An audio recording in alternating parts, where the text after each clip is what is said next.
Hi friends, ఇది మా ఊరి కొండ. నేను వచ్చేసి ఇప్పుడు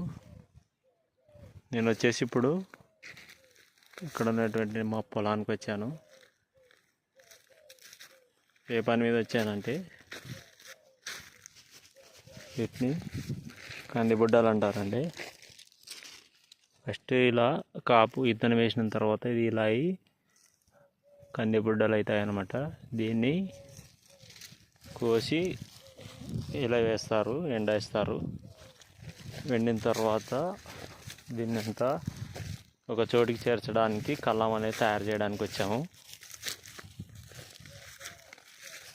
ఇప్పుడు వచ్చేసి నేను ఇందాక వచ్చేసి ఇదల్లా మొత్తం కొయ్యలు ఉంటారనమాట. దీన్ని కోసిన తర్వాత కందిని కోసిన తర్వాత ఉన్న భాగాన్ని వీటిని కొయ్యలు అంటారు. ఇవి కొంచెంమంది అంటే పల్లెటూరులో ఉన్న వాళ్ళు అందరికీ తెలుస్తుంది, కానీ టౌన్లో ఉన్న కొంచెంమంది పిల్లలకి తెలియదు అనేసి దానికోసం చెప్తున్నాను. ఇలా చేను ఉంటుంది, చేను అనేది ఇలా ఉంటుంది అన్నమాట. మొత్తం ఆ చేను 2 ఎకరాల్లో కంది పంట వేసాము. సో కల్లం తయారు చేసుకోవడానికి వచ్చినాం అన్నమాట. ఇట్లా ఉన్న కొయ్యల్ని లైన్స్ ఇట్లా ఉంది కదా, ఇదల్లా లైన్స్ లేకుండా కల్లం అనేది ఖాళీ ప్లేస్ తయారు చేసినాం. దీంట్లో ఏం చేస్తారంటే ఇదో పంటని కాదు, ఏ పంటకైనా కానీ కల్లం అనేది తయారు చేసుకొని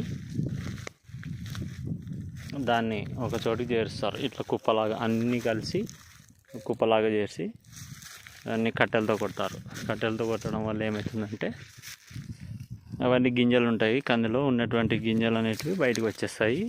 వాటిని తూర్పు పోసుకొని సంచులకు ఎత్తుకొని ఇంటికి తీసుకుపోవడమే.